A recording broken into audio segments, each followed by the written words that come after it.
এটা হচ্ছে ব্যাংককের China town.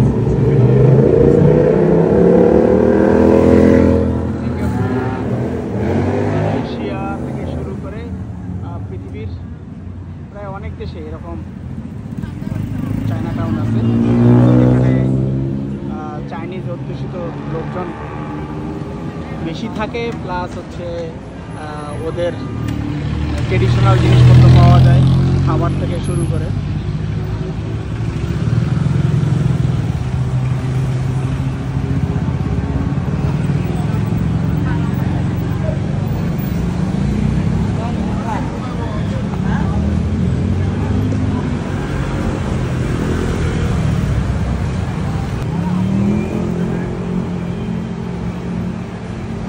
সব চাইনিজ, অন্যান্য ফরেনাররা আসে, তবে এইসব এলাকায় চাইনিজ পিপলটাই বেশি আসে। এখানে চাইনিজ প্রোডাক্ট কম দামে পাওয়া যায়।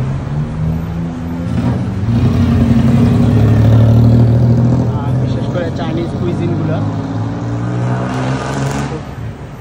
ডেলিশিয়াস ডিশগুলো এখানে পাওয়া যায়।